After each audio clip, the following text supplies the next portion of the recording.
और विश्वास नहीं करोगे, मैंने देखा जो बोतल पड़ी है उसमें पूरा खून ही खून है भाई। और सेम नोट वहाँ पे बोतल के नीचे रखा था, उठ जा और चला जा। लड़की थी मेडिकल की, उसने तो सुसाइड कर लिया था। पूरे दीवार पे खून से लिखा है, उठ जा और चला जा। और मैंने बेड पे देखा, वो लड़की अपने बाल काट रही है भाई, उसी रूम में। और उसके बाल बढ़ते ही आ रहे थे भाई। मैंने उसके पैरों की तरफ देखा भाई, उसके पैर नहीं थे यार। मैं डर गया था एकदम। अब मैं करूँ तो करूँ क्या भाई, वो किसी को नहीं दिख रही, मुझे ही दिख रही सर। जय श्री राम दोस्तों। आप सभी का स्वागत है अक्षय वशिष्ठ चैनल पर। इस चैनल पर मैं अक्षय वशिष्ठ आपको ऐसे पैरानॉर्मल इंसिडेंट और एक्टिविटीज के बारे में बताता हूं जो कि हमारे फॉलोअर्स और सब्सक्राइबर्स हमारे साथ शेयर करते हैं। इंस्टाग्राम आईडी, जीमेल आईडी और अब एक ऐसा फोन नंबर जो कि आप स्क्रीन पर देख सकते हैं। तो कभी आपके साथ कोई पैरानॉर्मल इंसिडेंट हुआ हो, आप उसे रिकॉर्ड करके भेज सकते हैं। मैं अक्षय वशिष्ठ उसे नैरेट करूंगा अपनी आवाज में। आगे बढ़ने से पहले एक बार धन्यवाद जो आप हमारे इंस्टाग्राम, यूट्यूब को इतना प्यार दे रहे हैं। इसी तरीके से आपको फेसबुक को प्यार देना है तो डिस्क्रिप्शन में आपको लिंक मिल जाएगा, आप डायरेक्टली जाके उसे फॉलो कर सकते हैं। ये जो रियल इंसिडेंट हम आपके सामने लेके आते हैं, आप में से ही कुछ लोग हैं जिन्होंने ऐसे दर्दनाक हादसे हमसे शेयर किए हैं जो अपनी जिंदगी में बहुत ज्यादा परेशान रहे हैं, अभी भी बहुत ज्यादा परेशान चल रहे हैं, जो लोग नहीं चाहते कि आगे आने वाली जनरेशन अपने ऊपर कोई ऐसा बोझ उठा ले जिसे वो जिंदगी भर हटा ना पाए। वैसे आगे बढ़ने से पहले जनता से जो मेरा सवाल होता है कि कभी ना कभी किसी न किसी से तो आपने भी मोहब्बत की होगी। मोहब्बत वो प्यार का एहसास जो कभी कभी इंसान को बहुत बेबस बना देते हैं, खासकर तब जब प्यार एक तरफा हो। आज का जो पूरा रियल इंसिडेंट है ये इसी मुद्दे पर आधारित है। आज का पूरा रियल इंसिडेंट हमें कार्तिक ने भेजा है। कार्तिक, जिनका जन्म यूपी में हुआ। यूपी के रहने वाले कार्तिक ने बहुत सारी चीज़ें हाइड रखने को कहा क्योंकि उनके साथ ये चीज़ें अभी तक चलती आ रही हैं। कार्तिक ने बताया कि अक्षय भाई, 2023 में यूपी की यूनिवर्सिटी से मैंने अपनी इंजीनियरिंग कंप्लीट की थी। उस यूनिवर्सिटी का मैं नाम तो नहीं बता सकता, लेकिन उस यूनिवर्सिटी में दो ब्लॉक थे, एक मेडिकल का और एक इंजीनियरिंग का। कार्तिक ने अपने पूरे रियल इंसिडेंट में बताया कि अक्षय भाई, इंजीनियरिंग के जो दिन थे वहां पर हमने बहुत मेहनत की थी। 2023 में मेरी इंजीनियरिंग खत्म हुई और कॉलेज की तरफ से प्लेसमेंट हमें नोएडा में मिली। कार्तिक ने बताया कि अक्षय भाई, आर्थिक स्थिति हमारे घर की इतनी अच्छी नहीं है। मेरे पिताजी एक फार्मर है, मेरी मम्मी हाउसवाइफ है, एक छोटा भाई है। मेरे पापा ने अपनी सारी जमा पूंजी लगा दी मुझे इंजीनियरिंग करवाने में, और उनका बस एक ही सपना था कि आगे जाके मैं इंजीनियरिंग से इतना पैसा कमाऊं कि अपने घर की आर्थिक स्थिति को बिल्कुल ठीक कर दूं। कार्तिक ने बताया कि अक्षय भाई, जब 2023 में हमने इंजीनियरिंग कंप्लीट की तो बहुत कम स्टूडेंट थे जिनकी प्लेसमेंट लगी थी, और उनमें से एक मैं था जिसकी नोएडा में प्लेसमेंट लगी थी। लेकिन नोएडा में प्लेसमेंट लगने के साथ साथ अब जो सबसे बड़ा टास्क था वो था कि अपने लिए एक अपार्टमेंट ढूंढना, एक घर ढूंढना जिसमें हम जाके अपनी ज़िंदगी व्यतीत करेंगे। कार्तिक ने बताया कि अक्षय भाई, मैं नोएडा निकला और घर घर जाके मैंने बेल बजाई। घर घर जाके मैंने बहुत सारे अपार्टमेंट देखने शुरू करे, फ्लैट देखने शुरू करे। कार्तिक ने बताया भटकते भटकते नोएडा की मैं एक अपार्टमेंट सोसाइटी में पहुंचा जिसे एक्सटेंशन के नाम से जानते हैं। कार्तिक ने बताया कि बहुत सारे वहां पर फ्लैट बने हुए थे, कॉलोनी थी पूरी की पूरी। कार्तिक ने बताया कि भाई, भटकते भटकते मुझे उन्हीं फ्लैट्स के बीच में एक पुराना फ्लैट सा दिखा। वो फ्लैट ऐसा था जैसे इसमें बहुत टाइम से कोई रह नहीं रहा है। ताला लगा हुआ था, बाहर एक नंबर लिखा हुआ था और ये लिखा हुआ था कि अगर आप रेंट पे लेना चाहते हैं तो इस नंबर पे कॉल करिए। कार्तिक ने बताया कि मैंने लैंडलॉर्ड से बात की और लैंडलॉर्ड ने बोला कि मैं इवनिंग तक आ जाऊंगा। वो भी किसी दूसरी साइड रहते थे दिल्ली के। और कार्तिक ने बताया कि जो रेंट था वो नेगोशिएबल था। मतलब लैंडलॉर्ड जब आए तो कार्तिक ने उनसे बात की और कार्तिक ने साफ बता दिया कि सर देखिए, मेरी अभी अभी 30,000 रुपये की सैलरी लगी है और 12,000 रुपये रेंट मैं दे सकता हूँ। जो लैंडलॉर्ड थे उन्होंने 18,000 रुपये मांगे थे, लेकिन कार्तिक ने उनसे बहुत रिक्वेस्ट की, अपने घर के बारे में बताया और फाइनली 12,000 रुपये में नेगोशिएट करने के बाद कार्तिक ने उस फ्लैट को रेंट पे ले लिया था। कार्तिक ने बताया कि अक्षय भाई, जब मैं उस फ्लैट के अंदर गया मुझे बहुत नेगेटिव फीलिंग आ रही थी। रीज़न, क्योंकि काफ़ी टाइम से वहाँ सफाई नहीं हुई थी और लैंडलॉर्ड ने मुझसे 2 दिन मांगे थे कि 2 दिन बाद मैं वहाँ पे शिफ्ट हो जाऊँ, तब तक सफाई हो जाएगी। लेकिन मैं लैंडलॉर्ड को ये चीज़ बता चुका था कि मेरे पास इतना टाइम नहीं है कि मैं इतना टाइम कहीं और बिताऊं, होटल में रहूं या फिर किसी दोस्त के घर पे रहूं, ऐसा हो नहीं सकता था। कार्तिक ने बताया कि भाई, मैंने बाहर से एक इंसान को बुलाया, उसे 300-400 रुपये दिए और अपने फ्लोर को साफ करवाया। उस इंसान ने जल्दी जल्दी में बहुत सारी सफाई करने की कोशिश तो की, लेकिन बहुत गंदा सामान वहाँ पर छोड़ दिया था। कुछ स्टोर रूम का सामान रखा था, शायद ऐसा लग रहा था कुछ लड़कियां शायद वहां पर पहले रहा करती थी। कार्तिक ने बताया कि अक्षय भाई, पूरी अच्छे से सफाई होने में उस घर को 1.5 से 2 दिन तो लग ही गए थे। कार्तिक ने बताया कि वहाँ पे फ्रिज रखा हुआ था, एक एलईडी रखा हुआ था, एक ड्रेसिंग टेबल रखा हुआ था और एक डाइनिंग टेबल रखा हुआ था। किचन में थोड़ा बहुत सामान था। कार्तिक ने बताया जिस ऑफिस को मैंने ज्वाइन किया था नोएडा में, वहाँ पर मुझे 3 टाइम का मील मिला करता था। जब मैं सुबह जाता था तो ब्रेकफास्ट था, उसके बाद लंच मिला करता था और आते टाइम मैं डिनर करके ही आता था। कार्तिक ने बताया 2-3 दिन बाद जब मैं पूरी तरीके से वहाँ पे एडजस्ट हो गया, उसके बाद मैंने सोचा कि यार सुबह 6 बजे उठ के मैं रनिंग पे जाऊँगा। कार्तिक ने बताया कि उस फ्लैट के अंदर बस एक अजीब सी चीज़ थी, रात के 2 से 3 के बीच में मेरी अपने आप अचानक से आँख खुल जाती थी और मुझे ऐसा लगता था जैसे उस फ्लैट में कोई आसपास तो है, कोई घूम रहा है। वहाँ पे छनछनाने की आवाज़ आती थी, उस फ्लैट में चलने की आवाज़ आती थी, लेकिन जब कार्तिक उठ के पूरा दौरा किया करते थे तो उस फ्लैट के अंदर उन्हें कोई भी नहीं दिखता था। कार्तिक ने बताया कि एक रात जब उनकी 2 से 3 के बीच में आँख खुली, वो फ्रिज की ओर गए। उन्होंने देखा कि फ्रिज खोलते ही वहाँ पर जितनी भी बोतल है सारी खाली पड़ी हुई है। उन्होंने एक बोतल को उठाया, उस बोतल को पूरी तरीके से फिल किया और उसके बाद जब फ्रिज में वो बोतल रख दी, वो थोड़ा सा पानी पी के सो गए। कार्तिक ने बताया इसके बाद भाई मेरे फ़ोन का अलार्म बजा, मैं सुबह 6 बजे उठा, नियर बाय पार्क में गया, मैंने वहाँ पे रनिंग की और जब मैं वापस आया तो मुझे बहुत प्यास लग रही थी। मुझे मालूम था कि रात को मैंने पानी भर के रखा था, उसमें थोड़ा सा ही कम पानी होगा लेकिन इस बोतल में पानी ज़रूर होगा। कार्तिक ने बताया भाई बहुत अफसोसजनक वाली चीज़ हुई, जैसे ही मैंने फ्रिज को खोला मैंने देखा कि सारी बोतलें खाली पड़ी हैं। कार्तिक को लगा शायद उन्होंने पानी पी लिया, उन्होंने इस चीज़ को इग्नोर कर दिया। इसके बाद कार्तिक ने बताया कि अक्षय भाई जैसे मैंने मंडे को ज्वाइन किया था, थर्सडे फ्राइडे आ गया था और फ्राइडे वाले दिन नाइट को हमारे ऑफिस में बहुत सारे लोग थे जो पार्टी करने जाते थे, तो उन्होंने मुझे भी इनवाइट करा और मैं भी उनके साथ पार्टी करने गया। मैंने ड्रिंक की और जब मैं वापस आ रहा था कैब से तो मैंने बहुत ज़्यादा पी रखी थी। मुझे बस इतना याद है कि मैं अपने फ्लैट पे आया, मैंने फ्लैट खोला, अंदर से लॉक करा और मैं अपने बेड पे जाके लेट गया। कार्तिक ने बताया कि भाई मेरी इतनी भी हिम्मत नहीं हो रही थी कि मैं फ़ोन चला पाऊँ, क्योंकि मैंने बहुत ज़्यादा पी रखी थी और मुझे ब्लर दिख रहा था। तभी अचानक से मेरे कान में एक आवाज़ आती है किसी लड़की की कि उठ जा और यहाँ से चला जा। कार्तिक देखने की कोशिश करते हैं लेकिन वहाँ पर कोई भी नहीं था। कार्तिक बहुत अचंभित होते हैं। कार्तिक इतने नशे में थे कि उन्हें पता ही नहीं चला कि उनकी आँख कब लग गई। कार्तिक ने बताया कि भाई मैं सो गया, जब मैं सुबह उठा तो मैंने देखा कि मेरे फ़ोन के नीचे एक नोट लिखा हुआ है, एक कागज़ पे लिखा हुआ है उठ जा और यहाँ से चला जा। कार्तिक को कुछ भी समझ नहीं आ रहा था। कार्तिक ने उस नोट को देखा और उन्हें ऐसा लगा कि शायद वो अपनी जेब में कुछ रख के लेके आ गए हैं या फिर किसी ने लिख कर कुछ प्रैंक करा होगा और कार्तिक ने इस चीज़ को भी इग्नोर कर दिया। कार्तिक ने बताया कि भाई संडे कब निकल गया मुझे पता ही नहीं चला, लेकिन मेरी जो सबसे बुरी आदत थी, जिस वजह से मेरी मम्मी मुझसे सबसे ज़्यादा चिढ़ती थी, कि मैं पानी की बोतल भर के नहीं रखा करता था। कार्तिक ने बताया मैं सुबह उठा, जॉगिंग के लिए गया और मुझे अभी भी इस चीज़ का ध्यान है कि फ्रिज के अंदर जितनी भी बोतलें थी वो सारी खाली रखी हुई थी। कार्तिक ने बताया कि भाई जल्दीबाजी में मैं ऑफिस निकल गया और जब मैं ऑफिस से वापस आया तो मुझे याद था कि मेरा पूरा फ्रिज खाली पड़ा हुआ है, जिसका उन्हें बहुत ज़्यादा अफसोस हो रहा था। लेकिन जब उन्होंने अपना फ्रिज खोल के देखा तो जितनी भी बोतलें थी उन सब में पानी ऊपर तक भरा हुआ था। कार्तिक को बिल्कुल भी ध्यान नहीं आया कि उन्होंने ये चीज़ कब करी और कार्तिक ने इस चीज़ को इग्नोर कर दिया, ये सोच के कि यार ठीक है मैंने भर दी होगी, शायद मुझे याद नहीं है। कार्तिक ने बताया कि भाई मैंने इन सब चीज़ों को इग्नोर करा और नॉर्मली मैं अपने ऑफिस जाता था आता था। बात है वेडनेसडे की। वेडनेसडे रात को 10:30 बजे अचानक से मेरी बेल नॉक होती है। जब मेरी बेल नॉक हुई, जैसे ही कार्तिक ने गेट खोला उन्होंने देखा एक अनजान चेहरा जिसको आज तक कार्तिक ने देखा नहीं था। कार्तिक ने जब गेट खोल के देखा तो उन्होंने देखा वहाँ पर एक लड़की खड़ी थी जो दिखने में बहुत सुंदर थी। कार्तिक ने बताया कि अक्षय भाई जब मैंने गेट खोला तो वो लड़की मेरे सामने खड़ी थी, उसके हाथ में एक सेलफोन था जो कि एक्टिव था। वो लड़की अचानक से कार्तिक से बोलती है कि अगर आपको कोई दिक्कत नहीं है तो क्या मैं आपका फ़ोन यूज़ कर सकती हूँ, क्योंकि मेरे फ़ोन में बैलेंस ख़त्म हो चुका है, मेरी इनकमिंग और आउटगोइंग दोनों ख़त्म हो चुकी है, तो मुझे एक इंपॉर्टेंट कॉल करना है, अगर आपको दिक्कत ना हो तो मैं कॉल कर लूँ। कार्तिक ने बताया कि अक्षय भाई मेरे फ़ोन में ऑटो रिकॉर्डर था। मैंने उस लड़की को सिर्फ इतना बोला कि आप नंबर डिलीट मत करना, सिक्योरिटी पर्पज़ से, कि अगर कुछ भी हो तो मेरे पास एटलीस्ट वो नंबर होना चाहिए जिससे आप बात कर रहे हो। कार्तिक ने बताया कि अक्षय भाई उस लड़की ने अप्रॉक्सीमेटली 5-6 मिनट बात की होगी मेरा फ़ोन लेके, और जब वो लड़की वहाँ से चली गई मुझे थैंक यू बोल के, तब मैंने वो रिकॉर्डिंग सुनी।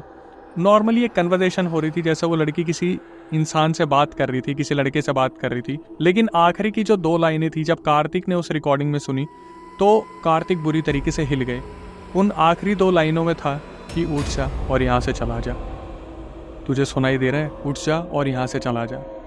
कार्तिक ने बोला कि भाई मेरे सामने अभी तक जो चीज़ें हो रही थी वो ठीक थी, लेकिन जब ये मैंने चीज़ सुनी मैंने अपना कमरा लॉक करा और मैं चुपचाप सोने के लिए चला गया। कार्तिक ने बताया कि मैंने उस चीज़ को भी आया गया कर दिया और मैं अपने ऑफिस आने जाने लगा। कार्तिक ने बताया कि 2-3 दिन बाद वो लड़की जब भी मैं ऑफिस से आता तो अपनी स्टेयर्स पे खड़ी दिखती, जो आसपास की स्टेयर्स होती थी, कभी दुकान पे दिखती, आसपास वो दिखती ही रहती थी। एक दिन कार्तिक उस लड़की के पास गए बात करने के लिए। कार्तिक ने बताया कि अक्षय भाई, मैंने हिचकिचाते उस लड़की से पूछ लिया कि आप कहाँ रहती हैं। तो उस लड़की ने बताया मैं बगल वाले घर में रहती हूँ और मेरा फ़ोन उस दिन बिल्कुल ही आउट ऑफ बैलेंस हो गया था, तो मैंने आपका फ़ोन यूज़ किया। कार्तिक ने बोला कोई नहीं, आप किन के साथ रहते हो? तो उस लड़की ने बताया मैं अपनी रूममेट्स के साथ रहती हूँ, बट वो सारी अभी गई हुई हैं अपने घर पे, तो मैं अकेली हूँ, इसलिए मैं बाहर आ जाती हूँ, कभी कभी घूम लेती हूँ। कार्तिक ने बोला कि अगर आपको कोई दिक्कत नहीं है तो आप मेरे घर पे कभी चाय या कॉफ़ी के लिए आ सकती हैं। तो उस लड़की ने बड़े ही प्यार से मुस्कुरा के बोला कि अभी आप नहीं पिला सकते मुझे चाय कॉफ़ी। तो कार्तिक को ये मौका बड़ा ही अच्छा लगा और कार्तिक ने बोला ज़रूर, आप चलिए मेरे घर की ओर और मैं आपको खुद कॉफ़ी पिलाऊंगा।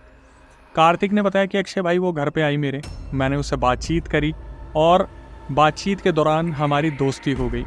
कार्तिक ने बताया कि मैं उसके लिए चाय कॉफ़ी बना के लेके आता था, अक्सर वो मुझे ऑफिस के बाद मिलती थी, हम दोनों बैठा करते थे और घूमा करते थे। अब यहाँ से कार्तिक ने एक चीज़ बताई कि अक्षय भाई चाय कॉफ़ी तक तो ठीक था, बट जब मैं उस लड़की के साथ कभी बालकनी में जाता था, कभी छत की तरफ जाता था या फिर कभी बाहर घूमने जाता था, तो लोग बड़ी अजीब नज़रों से देखते थे। मतलब कार्तिक को लगा कि शायद लड़की के ऊपर कमेंट करना चाहते हैं या हम साथ में चलते हुए अच्छे नहीं लग रहे। शायद कार्तिक ने सोचा कि मेरा कॉम्प्लेक्शन थोड़ा डार्क है, इसका थोड़ा गोरा है, इसलिए लोग जज कर रहे हैं। लेकिन कार्तिक ने इन फालतू चीज़ों पर बिल्कुल भी ध्यान नहीं दिया। कार्तिक ने बताया कि भाई 1 महीने बाद हमारी दोस्ती बहुत ज़्यादा पक्की हो गई। हम दोनों फ़ोटोज़ क्लिक करवाते थे, स्नैप्स बनाते थे और धीरे धीरे हम आपस में बातचीत करने लगे। रात रात भर हमारी कॉल पे बात हुआ करती थी। जब वो लड़की फ्री होती थी तो वो मेरे अपार्टमेंट में आ जाती थी, लेकिन इससे ज़्यादा कार्तिक ने उस लड़की के साथ अपने कोई भी संबंध नहीं रखे थे। सैटरडे की बात है, दोपहर में वो लड़की मेरे घर आई। कार्तिक ने बताया कि भाई अभी तक तो मैंने उसका नाम भी नहीं पूछा था। जब मैंने उसका नाम पूछा तो मुझे पता चला उसका नाम प्रीति था।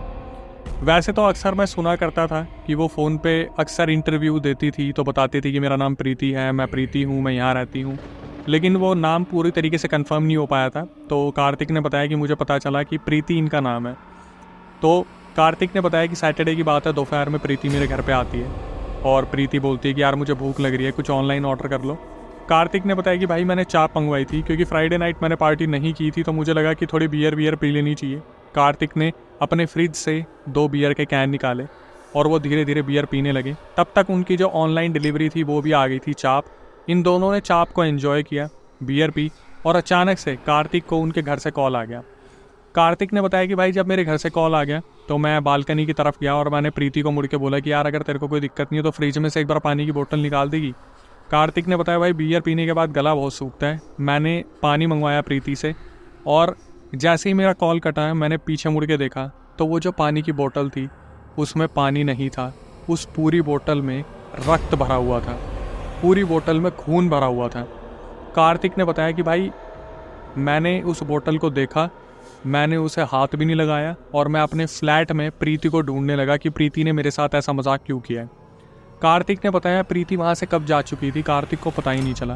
कार्तिक फटाफट अपने फ्लैट से निकले और आजू बाजू देखना शुरू करा तो वहाँ पर कुछ लड़के बैठे हुए थे जो आपस में बात कर रहे थे। कार्तिक ने बताया कि भाई मैं उन लड़कों के पास गया और मैंने बोला कि तुमने यहाँ से किसी लड़की को जाते देखा है? वो लड़के बहुत ही हैरानी से कार्तिक को देख रहे थे। उन्होंने कार्तिक को बोला कि भैया आपको एक बात बताएं। कार्तिक बोला हाँ बताओ क्या हुआ। उन लड़कों ने बोला कि कार्तिक भैया आपको पता है पूरे मोहल्ले में ना यही बात हो रही है कि आप पागल हो चुके हो। कार्तिक ने जब ये चीज़ सुनी तो कार्तिक बहुत हैरान हो गया कि मैं पागल हो चुका हूँ, क्यों भाई ऐसा क्या हो गया।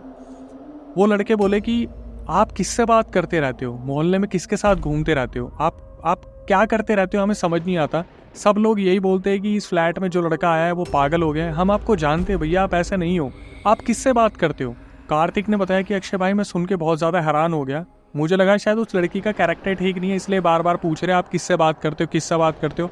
कार्तिक ने बोला कि मैं तो उस लड़की से बात करता हूँ जो हमारे बगल वाले फ्लैट में रहती है। कार्तिक वहाँ पर खड़े थे, वो लड़के बोलते भैया पहले तो हमें ये बताओ कि आपने यही फ्लैट क्यों लिया। कार्तिक ने बताया क्योंकि ये चीप था, मुझे ठीक लगा, नेगोशिएशन हो गई, लैंडलॉर्ड से बात हो गई। उन लड़कों ने बोला आपको एक बात बताया कार्तिक भैया, जब आप घूमते हो ना आपके साथ कोई नहीं होता, आप अपने से ही बात कर रहे होते हो। कार्तिक ने ये चीज़ सुनी और कार्तिक के पैरों तले ज़मीन निकल गई। कार्तिक ने बोला कि तुम मुझे डरा रहे हो ना, तुम पागल बना रहे हो ना। उन लड़कों ने बताया कि कार्तिक भैया आपको पता है जिस फ्लैट को आपने लिया है ना, अभी 2 साल पहले यहाँ पर एक लड़की ने आत्महत्या की थी। कार्तिक को इस बात का कोई अंदाज़ा नहीं था। कार्तिक ने बोला उन लड़कों से, तुम मजाक कर रहे हो, सच सच बताओ, तुम सच बोल रहे हो। उन लड़कों ने बोला कि भैया बिलीव करो, आपको पता नहीं है, इस फ्लैट में बहुत लंबे अरसे से कोई रहने नहीं आया, क्योंकि कहते हैं कि ये फ्लैट हॉन्टेड है। कार्तिक हक्के बक्के रह गए। कार्तिक को इस बारे में कुछ भी नहीं मालूम था। कार्तिक ने बोला कि उस लड़की के बारे में आपको कुछ पता है? उन लड़कों ने बताया कि भैया एक प्रीति नाम की लड़की थी, जिस लड़की ने यहाँ पर आत्महत्या की थी। वो एक मेडिकल की स्टूडेंट थी, पर उसकी आत्महत्या करने का आज तक राज किसी को नहीं पता। कार्तिक ने जब ये चीज़ सुनी, जिस तरीके से मेरे रोंगटे खड़े हो गए। कार्तिक ने बताया, अक्षय भाई मैं वहाँ पर जम गया था जब मैंने सुना कि प्रीति नाम की लड़की ने यहाँ पर आत्महत्या की थी। तो मैं पिछले 1.5-2 महीने से किसके साथ घूम रहा था। कार्तिक ने अपने होश संभाले, उन लड़कों से बात करी और अपने घर में आए और सीधा लैंडलॉर्ड को फ़ोन मिलाया। लैंडलॉर्ड को फ़ोन मिलाकर कार्तिक ने सीधा बोलना शुरू कर दिया कि आपने मुझे ये बताना ज़रूरी भी नहीं समझा कि यहाँ पर इतना बड़ा हादसा हो रखा है। वहाँ से लैंडलॉर्ड बोलते कि बेटा क्या हुआ, ऐसा क्या हो गया जिसकी वजह से तुम इतना चिल्ला रहे हो। कार्तिक ने लैंडलॉर्ड को बताया कि यहाँ पर प्रीति नाम की लड़की ने आत्महत्या की थी, क्या आपने मुझे बताया? वो लड़की आज भी यहाँ भटक रही है, आपको पता है? लैंडलॉर्ड अचानक से रोने लग गए और उन्होंने बोला कि बेटा वो लड़की और किसी की नहीं थी, वो लड़की मेरी ही थी। कार्तिक ने लैंडलॉर्ड से बोला कि अंकल मुझे कुछ भी नहीं मालूम, मैं इस मकान को आज ही आज खाली करूँगा और मेरे सिक्योरिटी के पैसे वापस कर देना। लैंडलॉर्ड ने कुछ नहीं बोला, उन्होंने सिर्फ ये बोला ठीक है बेटा मैं आपको ट्रांसफ़र कर दूंगा, बट आप रह लो, मेरी बेटी किसी को तंग नहीं करती, वो वहाँ पर सिर्फ भटक रही होगी। कार्तिक ने बोला मैंने हाथ जोड़े आपसे और आपकी बेटी से, मैं 1.5-2 महीने से यहाँ पे रह रहा हूँ और किसी ने भी मुझे इस बारे में नहीं बताया, आज मुझे पता चल रहा है इस बारे में। कार्तिक ने बताया कि भाई मैं जैसे ही मुड़ा मैंने देखा प्रीति वहाँ पर खड़ी थी। कार्तिक ने बताया कि जैसे भाई मैंने प्रीति को देखा मेरे पैर जम गए, मैं कुछ नहीं बोल पाया और प्रीति बस मेरे को देख के बोल रही थी कि तुम जा रहे हो मुझे छोड़ के कार्तिक, तुम ऐसे मुझे छोड़ के चले जाओगे। कार्तिक ने बताया कि मैंने पीछे मुड़ के देखा अपने फ्लैट की गेट की तरफ, मेरी गर्दन किसी ने पकड़ ली। कार्तिक ने बताया कि भाई मुझे जितनी भी हनुमान चालीसा टूटी फूटी आती थी मैं बस वो बोलने लगा और मेरी गर्दन पे से हाथ हट गया। कार्तिक ने बताया जब शाम हो गई थी, मेरा सारा सामान पैक हो गया था, मैंने पीछे मुड़ के दीवार पर देखा तो वहाँ पर खून से लिखा हुआ था उठ जा और यहाँ से चला जा। कार्तिक ने बताया अक्षय भाई मैं इतना बौखला गया, मैं सीधा नीचे गया टम्पू वाले के पास और उन्हें बोला भैया फटाफट से मेरे साथ चलो, मेरे फ्लैट में कुछ अजीबोगरीब चीज़ें हो रही हैं। कार्तिक ने बताया कि जब मैं उन टम्पू वाले भैया को ऊपर लेके आया तो मैंने देखा फ्लैट की दीवारें बिल्कुल साफ़ थी और वहाँ पर कुछ भी नहीं था। कार्तिक ने बताया कि अक्षय भाई मैंने उस फ्लैट को उसी दिन खाली करा, रात को मैं होटल में रहा, मूवर्स एंड पैकर्स के पास उनकी फैक्ट्री में मेरा पूरा सामान रखा रहा। 2 दिन लग गए मेरे को एक नया फ्लैट ढूंढने में। एक सोसाइटी में मैंने खुद को शिफ्ट करा जहाँ पर मेरा 23 नंबर फ्लैट था। कार्तिक ने बताया कि अक्षय भाई मैं इतना डर गया था कि मैंने जब उस नए वाले फ्लैट को लिया तो सबसे पहले मैंने वहाँ पे सुंदरकांड का पाठ करवाया था। 1 हफ्ते बाद कार्तिक ने बताया कि भाई जैसे ही मैं नहा के निकला अपने ऑफिस के लिए, मैंने देखा बाहर निकल के वहाँ पर प्रीति बैठी हुई थी, जो ड्रेसिंग टेबल को देखकर अपने बाल लहरा रही थी और वो जितने ज़्यादा बाल लहरा रही थी उसके बाल उतने ही ज़्यादा लंबे हो रहे थे। कार्तिक ने बताया कि अक्षय भाई मैं गेट की तरफ भागा, मैंने गेट खोलने की कोशिश की, गेट नहीं खुले, मैंने पुलिस को फ़ोन मिलाने की कोशिश करी, मेरे सारे फ़ोन के नेटवर्क उठ रखे थे और जब मैंने पीछे पलट के देखा प्रीति मेरे चेहरे के सामने खड़ी थी और वो यही बोल रही थी मुझे छोड़ के जाओगे, मुझे छोड़ के क्यों जाना चाहते हो कार्तिक ने बताया कि भाई मैंने नीचे देखा उसके पैरों की तरफ, उसके पैर नहीं थे। मुझे जैसे ये झटका लगा उन्होंने फिर हनुमान चालीसा का सहारा लिया और बड़ी मुश्किल से वो वहाँ से भागे, बड़ी मुश्किल से गेट खुले। उन्होंने पूरे कपड़े भी नहीं पहने थे, सिर्फ बनियान और तौलिया पहना हुआ था। उन्होंने बताया कि मैं बाहर गया और कम से कम 2 घंटे तक अपनी जो सोसाइटी थी उसके गेट के वहाँ पे जो बैठने का एरिया होता है वहाँ पे बैठा रहा। कार्तिक ने बताया अक्षय भाई मैंने बड़ी हिम्मत करके हनुमान चालीसा पढ़ते पढ़ते अपने घर में गया, मैंने कपड़े पहने, जो भी जीन्स टी शर्ट मेरे हाथ में लगी और मेरे को सिर्फ एक ही नाम याद आया, मेहंदीपुर बालाजी। कार्तिक ने बताया कि भाई एक एप्लीकेशन है जहाँ पर बुक करने पर एक गाड़ी आती है जिसमें सब शेयरिंग में जाते हैं। कार्तिक ने बताया मैंने उस एप्लीकेशन से अपने लिए कैब बुक की, कैब आई, उसमें और भी लोग बैठे हुए थे, लेकिन मेरे लिए जो सबसे बड़ी मुसीबत की चीज़ थी, मेरे पीछे प्रीति बैठी हुई थी उस कैब में। कोई भी इंसान उसे देख नहीं पा रहा था, लेकिन मैं आगे बैठा हुआ था और मैं देख पा रहा था कि प्रीति पीछे बैठी हुई है। कार्तिक ने बताया जब तक मैं मेहंदीपुर बालाजी नहीं पहुंचा प्रीति वहीं पर बैठी रही। जैसे ही वो मेहंदीपुर बालाजी में घुसे वहाँ पर उन्होंने पंडित के हाथ जोड़े। पंडित जी ने देखते ही बता दिया कि बेटा तेरे साथ तो कोई बहुत बड़ी बला लगी हुई है, जो अपनी अकाल मृत्यु में मरी है, मतलब उसकी एज नहीं आई थी, बट वो मरी तेरी वजह से। कार्तिक ने बोला कि मेरी वजह से मरी है? मेरी वजह से क्यों मरी है? तो उन पंडित जी ने बोला रुक जाओ, पहले मुझे पूरी विधि विधान करने दो, मुझे उस आत्मा से जुड़ने दो और जानने दो कि वो तुम्हारे पीछे क्यों पड़ी हुई है। थोड़ी देर में जो पंडित जी थे उन्होंने अपनी विधि विधान स्टार्ट करा। कार्तिक ने बताया कि भाई 1.5 से 2 घंटे लग गए। वो जो पंडित जी थे वो आँख बंद करके अपने लगे रहे। उसके बाद उन्होंने मुझसे कहा कि तुम यूपी की किसी यूनिवर्सिटी में पढ़ते थे ना? कार्तिक ने बताया हाँ। उन पंडित जी ने बोला कि तुमने वहाँ पर अपनी इंजीनियरिंग कंप्लीट की थी? कार्तिक बोले हाँ। तो जो कार्तिक थे वो पंडित जी की बातें सुन के हाँ में हाँ भर रहे थे और पंडित जी बोल रहे थे कि बेटा तूने इंजीनियरिंग वहाँ से की, वहाँ पर एक मेडिकल ब्लॉक भी था।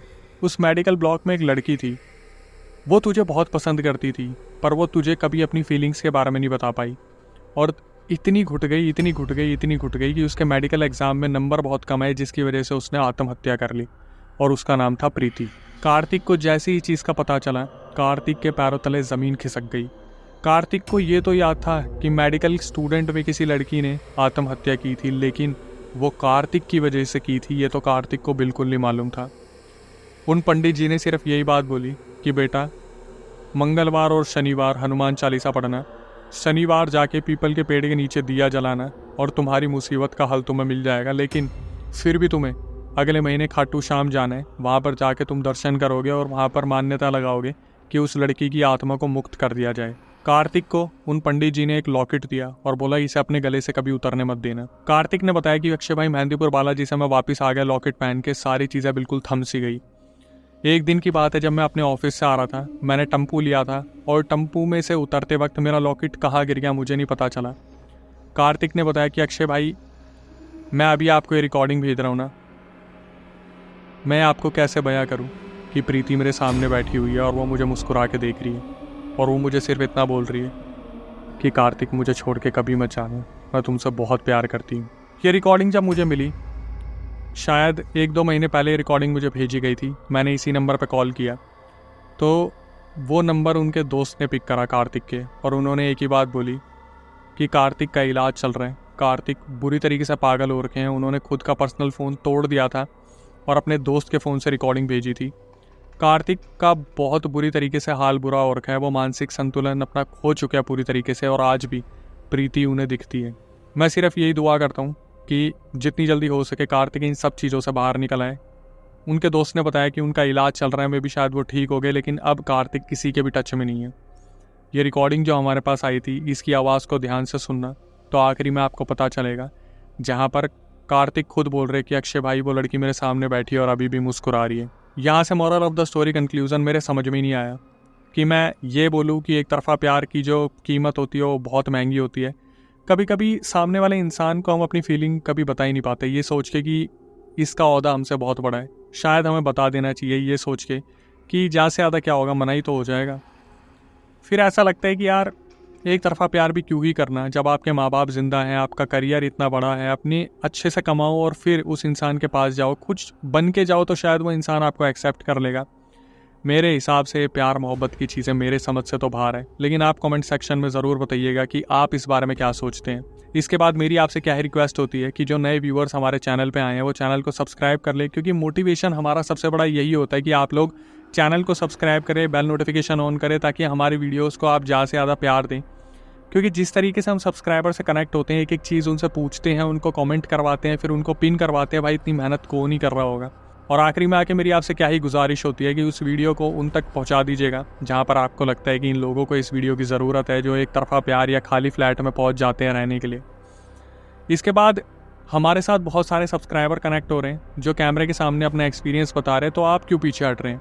आपको भी ये पूरी अपॉर्चुनिटी मिल रही है जहाँ पर हम गेस्ट के साथ सब्सक्राइबर्स को भी बुला रहे हैं। हमारा दूसरा चैनल है जिसका नाम है अक्षय वशिष्ठ हॉरर शो, जहाँ पर सब्सक्राइबर आके धमाकेदार पॉडकास्ट दे रहे हैं और बता रहे हैं कि वो अभी भी फील करते हैं कि उनके साथ एंटिटी चल रही है।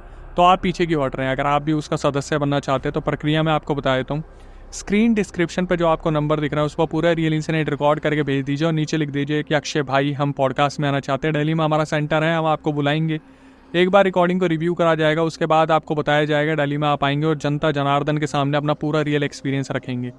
उसके बाद कभी आपको लगता है कि नहीं भाई कैमरे पे नहीं आना, अक्षय भाई हमारी स्टोरी अच्छे से नरेट करते हैं, तो आप पूरा रियल इंसिडेंट रिकॉर्ड करके भेज सकते हैं और प्रक्रिया सेम है, जो स्क्रीन डिस्क्रिप्शन पर नंबर है, बस आप वहाँ पे मेंशन कर देना कि भाई हमारे साथ ये हादसा हुआ था, आप नैरेट कर दो। मैं अक्षय वशिष्ठ उसे अपनी ज़ुबानी नैरेट करूँगा और सारी चीज़ें आपके सामने रखूँगा। इसके बाद यही कहूँगा, इंस्टाग्राम यूट्यूब को जो आप प्यार दे रहे इसी तरीके से बनाए रखिए, फेसबुक को भी इसी तरीके से प्यार देना है तो डिस्क्रिप्शन में लिंक है, जाके फॉलो कर लीजिए। जितनी जल्दी हो सके पहुँचिए फेसबुक पे, वहाँ पर भी एक्सक्लूसिव कंटेंट हमारा आ रहा है। आखिरी में आके इतना ही बोलूँगा कि भाई माँ बाप का ध्यान रखो, जितना ज़्यादा हो सके उनसे प्यार करो, भाई बहन है उनसे प्यार कर लो, दोस्त बना लो, करीबी दोस्त बना लो। लेकिन ये प्यार मोहब्बत की बातें अक्सर इंसान को ले डूबती है। करियर पे ध्यान दो, अभी पैसा जोड़ो, उसके बाद ये सारी चीज़ें अच्छी लगती हैं। बस इतना ही कहूँगा, जो पैसे जोड़ो थोड़े बहुत माँ बाप पे भी खर्च करना है, कभी उनसे ये मत पूछना है आपने हमारे लिए किया क्या है। बस आखिरी में आके ये बोलूँगा, नई वीडियो नए पॉडकास्ट आने तक stay tuned with the channel. But she liked you at that moment. वो तुम्हें पसंद करती थी, लेकिन उस चीज़ को उसने कभी कहा नहीं था। और ना भाई मुझे भी फील हुआ था ये सब चीज़ें, क्योंकि मैं उसे जानता ही नहीं था भाई बिल्कुल भी। मैं आपको अभी भी ये बात बता रहा हूँ तो वो लड़की मेरे सामने ही बैठी है, मुझे दिख रही है वो भी। वो मेरे साथ कुछ करती नहीं है, बस she is just looking at me and saying please मत जाओ, प्लीज़ मत जाओ, प्लीज़ मत जाओ, प्लीज़ मत जाओ। क्या हुआ, वो आज भी वो लड़की मुझे दिखती है भाई, आज भी वो लड़की मुझे दिखती है। मैं जहाँ भी जाता हूँ गाड़ी में अकेले, वो मेरे पीछे सीट पे बैठी रहती है।